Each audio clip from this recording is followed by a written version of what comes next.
मैं लेट गई। वो बोले, अब मैं आपकी कमर के पास हाथ रखता हूँ, लेकिन सिर्फ प्रेशर पॉइंट्स के लिए। मेरे दिल की धड़कन तेज हो गई। हेलो, मेरा नाम प्रिया है। मैं एक छोटे से गांव से हूँ जहाँ सब कुछ सिंपल और देसी तरीके से चलता है।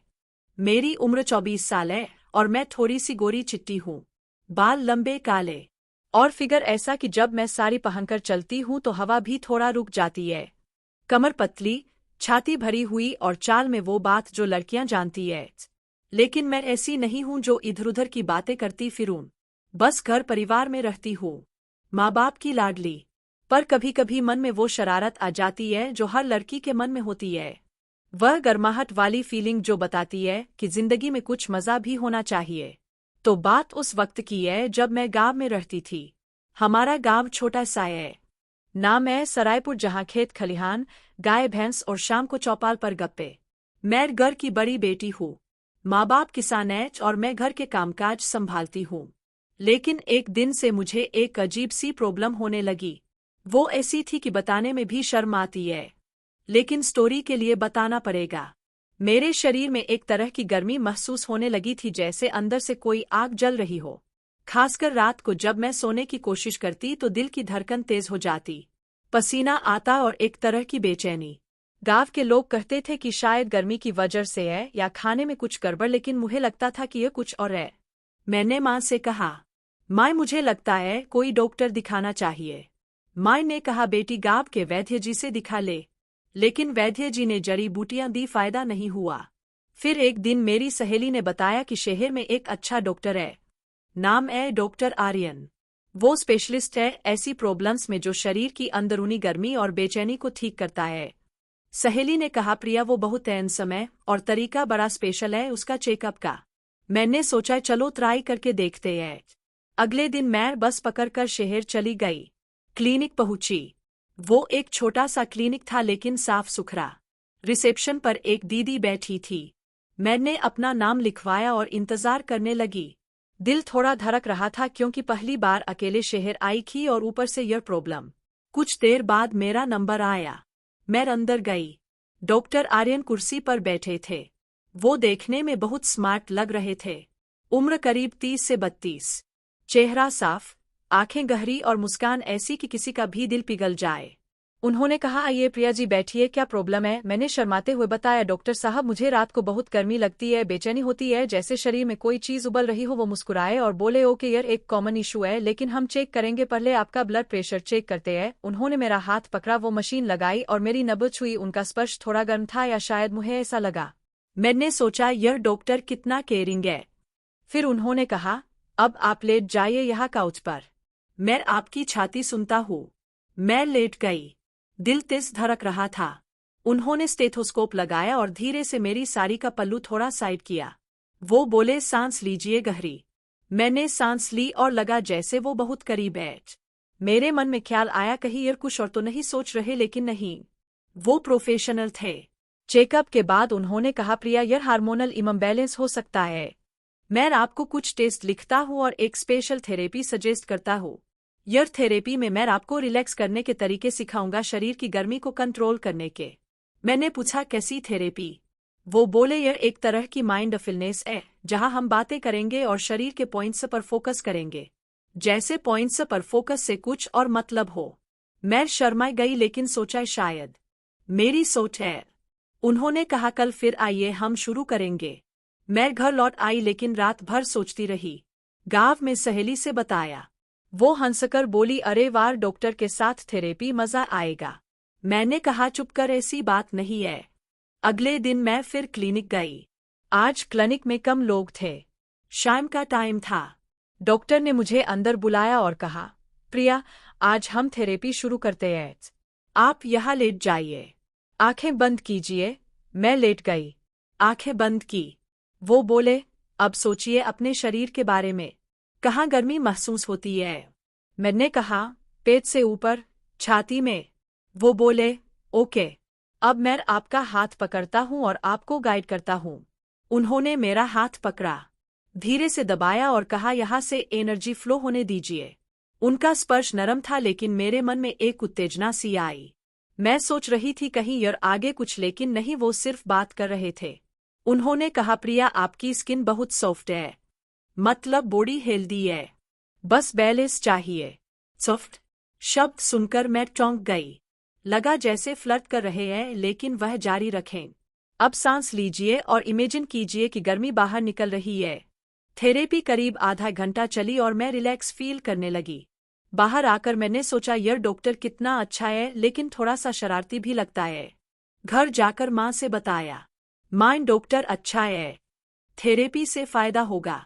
माँ ने कहा, ठीक है बेटी, लेकिन अकेले मत जाना, कभी भाई को साथ ले जाना। लेकिन मैं अकेले ही जाती रही। तीसरे दिन थेरेपी में वो बोले, प्रिया आज हम बॉडी के लोअर पार्ट पर फोकस करेंगे क्योंकि गर्मी वहां से शुरू होती है। मैं थोड़ा नर्वस हो गई, सोचा कहीं टच तो नहीं करेंगे, लेकिन नहीं, वो सिर्फ बात कर रहे थे। पैरों से शुरू कीजिए, महसूस कीजिए। उन्होंने मेरा पैर छुआ नहीं, बस गाइड किया, लेकिन उनके कहने का तरीका नीचे से ऊपर की तरफ। मैं मन ही मन हंस रही थी, लेकिन सस्पेंस था कि कहीं आगे कुछ हो ना जाए। थेरेपी के बाद वह बोले, प्रिया आप बहुत क्विक लर्नर हैं, आपकी बॉडी रिस्पांस अच्छा दे रही है। रिस्पांस के सुनकर मेरे कान गर्म हो गए। धीरे धीरे दिन बीतते गए। मैं हर रोज जाती, थेरेपी लेती। क्लिनिक में अब मैं कंफर्टेबल हो गई थी। एक दिन थेरेपी के दौरान डॉक्टर ने कहा, प्रिया कभी कभी यह प्रॉब्लम स्ट्रेस से होती है, आपका कोई बॉयफ्रेंड है? मैं शर्मा गई, बोली, नहीं डॉक्टर साहब, गांव में ऐसी बातें नहीं होती। वो हंसे, अच्छा तो शायद इसलिए बेचैनी, बॉडी को रिलीफ चाहिए। मैं सोच रही थी कहीं यह मुझे लाइन मार रहे हैं, लेकिन वो प्रोफेशनल बने रहे। थेरेपी में वो मुझे कहानियां सुनाते, जैसे एक लड़की थी जिसकी बॉडी में गर्मी थी और एक डॉक्टर ने उसे टच करके, लेकिन फिर वो कहते टच ऑफ माइंड, मतलब दिमाग से ठीक किया। मैं हंस पड़ती। एक हफ्ते बाद मेरी प्रॉब्लम कम होने लगी, लेकिन अब मैं क्लिनिक जाना एंजॉय करने लगी थी। डॉक्टर से बातें करना अच्छा लगता। वह बताते, प्रिया आपकी आंखें बहुत एक्सप्रेसिव है, उनमें गहराई है। मैं सोचती यह फ्लर्ट है या नहीं। गांव लौटकर सहेली से कहती, डॉक्टर बहुत केयरिंग है, लेकिन थोड़ा सा। सहेली हंसती, अरे मजा ले, क्या पता आगे क्या हो। लेकिन मैं जानती थी कुछ नहीं होगा, फिर भी सस्पेंस बना रहा। फिर एक दिन थेरेपी में कुछ अनोखा हुआ। क्लिनिक बंद होने का टाइम था, बाहर अंधेरा हो गया था। डॉक्टर ने कहा, डीआरआर हम एक नई टेक्निक ट्राई करेंगे, आपकी कमर पर फोकस। मैं लेट गई। वह बोले, अब मैं आपकी कमर के पास हाथ रखता हूँ, लेकिन सिर्फ प्रेशर पॉइंट्स के लिए। मेरे दिल की धड़कन तेज हो गई। उन्होंने धीरे से हाथ रखा, लेकिन कपड़ों के ऊपर से, और कहा, रिलैक्स, यह सिर्फ थेरेपी है। स्पर्श गर्म था लेकिन प्रोफेशनल। मैं सोच रही थी कहीं यार आगे, लेकिन नहीं। वो रुक गए और बोले, देखिए गर्मी कम हो रही है। थेरेपी खत्म हुई। मैं उठी और वो बोले, प्रिया आप बहुत स्ट्रांग है, बॉडी और माइंड दोनों। बाहर आकर मैंने सांस ली। सस्पेंस बढ़ता जा रहा था। मैं रोज जाती रही और डॉक्टर से दोस्ती सी हो गई। वो गांव की बातें पूछते, मैं बताती। एक दिन उन्होंने कहा, प्रिया क्या आप मेरे साथ एक वॉक पर चलेंगी क्लिनिक के बाहर, ताकि मैं आपको नेचर से कनेक्ट करना सिखाऊं। मैं सोच में पड़ गई, यह डेट है या थेरेपी। मैंने हाँ कर दी। अगले दिन हम क्लिनिक के पास पार्क में गए। वो बोले, चलिए धीरे धीरे चलिए, महसूस कीजिए हवा को। हम चलते रहे, बातें करते। वो कहते, आपकी चाल में एक रिद्म में जैसे डांस। मैं शर्मा जाती। पार्क में बैठे वो बोले, प्रिया कभी कभी बॉडी को टच ऑफ नेचर चाहिए। धीरे धीरे मेरी प्रॉब्लम पूरी तरह ठीक हो गई, लेकिन अब मैं डॉक्टर से मिलना मिस करने लगी। एक दिन आखिरी विजिट पर मैंने कहा, डॉक्टर साहब थैंक यू, आपने मुझे नई जिंदगी दी। वो मुस्कुराए, बोले, प्रिया यह मेरा काम है, लेकिन एक बात बताओ। मैंने कहा, हाँ। वो बोले, आप मुझे अपनी बहन जैसी लगती है। दरअसल मैं भी सरायपुर गांव से हूँ, बचपन में वहां रहता था। आपकी उम्र की लड़की देखकर घर याद आता है। मैं चौंक गई, क्या आप गांव से? वो बोले, हाँ मेरे पापा वहां टीचर थे, फिर शहर आ गए। मैंने आपको देखा तो लगा जैसे घर की लड़की। अब सब क्लियर हो गया। वो कुछ और नहीं सोच रहे थे, बस केयरिंग थे। मेरे मन का सस्पेंस खत्म हुआ। मैं हंस पड़ी, बोली, डॉक्टर साहब आप कितने अच्छे हैं। घर लौटकर सहेली से बताया। वो भी हंसी, अरे मैं तो सोच रही थी मजा आएगा। अब सब क्लियर हो गया। वो कुछ और नहीं सोच रहे थे, बस केयरिंग थे। मेरे मन का सस्पेंस खत्म हुआ। मैं हंस पड़ी, बोली, डॉक्टर साहब आप कितने अच्छे हैं। घर लौटकर सहेली से बताया। वो भी हंसी, अरे मैं तो सोच रही थी मजा आएगा, लेकिन यह तो अच्छी स्टोरी निकली और सच में ठरकी वाले सोचेंगे कि कुछ होने वाला था, लेकिन अच्छे वाले कहेंगे कितनी प्यारी दोस्ती। लेकिन रुको, यह स्टोरी यही खत्म नहीं होती। असल ट्विस्ट तो अब आता है जो मेरी जिंदगी पलट गया। कुछ दिन बाद मैं गांव में थी।